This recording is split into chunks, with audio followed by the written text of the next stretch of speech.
欢迎来到黎春正频道，请订阅频道，所以大家不要错过当天最热门的新闻。我们今天的时事通讯包括以下内容：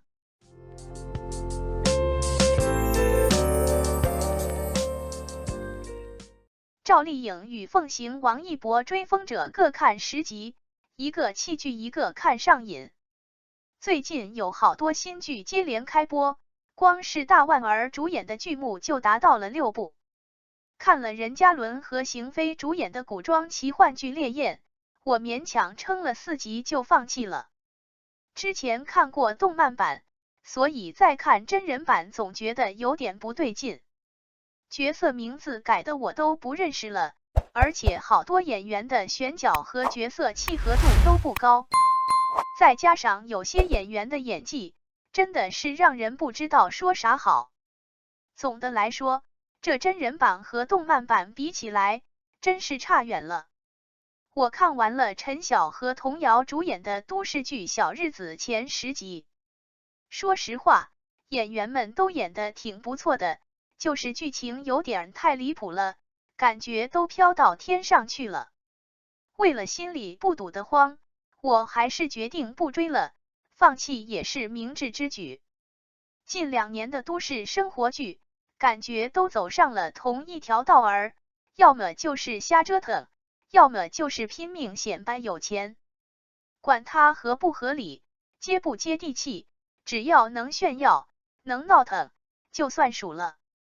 恨不得把所有狗血剧情都堆一块儿，非得闹得家里翻天覆地才肯罢休。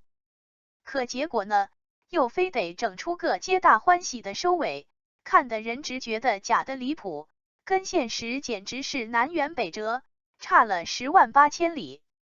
我追了2集鞠婧祎和刘学义主演的古装爱情悬疑剧《花间令》，感觉就像是在看一场儿戏，明显是那种小成本网剧的风格。因为我只看了2集就弃剧了，所以在这儿也就不多瞎掰了，免得带偏大家的看法。反正我个人感觉这部剧的精彩程度有限。我追了江疏影、杨采钰、张嘉宁、张慧雯、李浩飞几个美女主演的《欢乐颂》5、6集，感觉这剧比小日子还能折腾。何敏红被情所伤后，整个人像疯了一样。她开始跟闺蜜闹翻，跟父母顶嘴，还一门心思的巴结男友，看得我一头雾水。这部剧吧，给我的感觉就像是老太太过年，越往后看越觉得剧情狗血。可能是编剧没啥新鲜点子了吧，为了继续拍续集赚钱，只能安排些没头没脑的争吵和冲突。最近这4部电视剧我一个都没能看完，正觉得没啥好剧可看呢，赵丽颖和林更新主演的古装神话剧《与凤行》就开播了。我一口气看了4集，感觉还不错。剧情发展确实有点慢，但笑点是真的多，挺逗的。之前看的剧都是婆婆妈妈，情感纠葛的，突然来点轻松搞笑的，还真感觉挺新鲜的。可当我满怀期待，兴高采烈的又追了6集电视剧后，才发现自己又被耍了。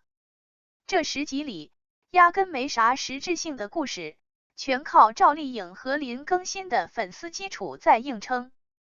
从凡间跑到灵界，也就干了个封印小鬼的正经事，剩下的全是男女主在那耍嘴皮子，搞暧昧。事情还没完呢，光看神君行止和碧苍王之间那点小暧昧，哪够展现大女主的魅力呀？所以连副将莫方都掺和进来了。就在沈丽受伤躺在床上那会儿，莫方忍不住深情的向他表白了一番，真是挡都挡不住。我快速翻了翻后面3集，发现又从仙界蹦出个芙蓉君，然后他就各种折腾，变着法子捣乱。表面上看挺热乎的，其实还是那些情感纠葛，甭管是几个人在爱恨情仇里打转，总之挺没意思的。这部剧总共有39集，但开头那10集真的挺无聊的，剧情拖沓的不行，回放镜头多的都能凑成一整集了。赵丽颖是大明星，我知道，可能想着多加点戏能多赚点钱，就像给猪肉注水一样，都是为了多卖点价。我本来还想着，这是赵丽颖主演又是她监制的大女主剧，说不定能给仙侠题材挽回点面子，结果呢，还是一样的糟糕，真是白让我期待那么久了。赵丽颖这2年在《幸福到万家》、风吹半夏电视剧和第20条电影里，演技真的挺出彩，算是85后女星里转型挺顺利的了。可我就不明白了，她为啥还要回头去演古装偶像剧呢？明知道现在这类玄幻古偶剧跟以前不一样了，还非要往里跳，这思路真是让人捉摸不透。总之吧，赵丽颖再能带动剧情，也挽救不了《与凤行》整部剧制作上的短板。放下《与凤行》后，我转头去追了《追风者》。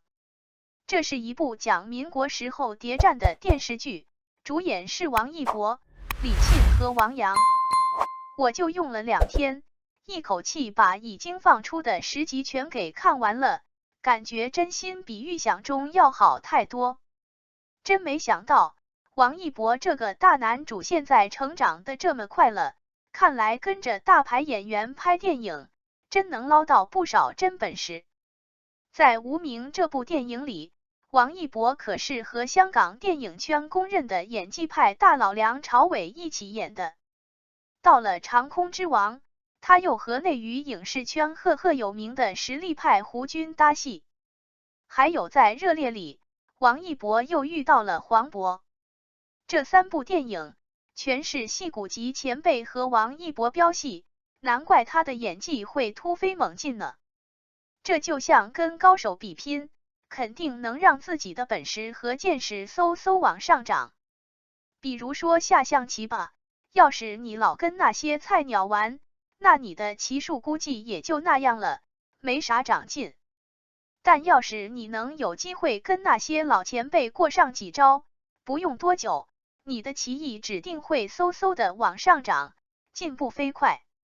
王一博以前演的角色大都是那种高高在上的富帅型男，但你看他在《追风者》里面的新形象，简直是变了个人。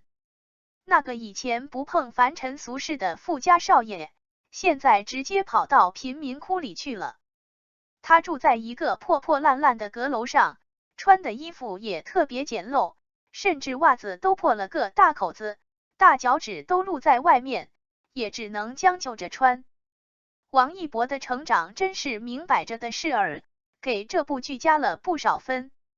记得有场戏，魏若来被打得满脸是血，以前他还有偶像包袱呢，谁能想到王一博会这么不顾形象？这就是成长吗？演技的提升，还得放下身段，真真正正的走进普通人里。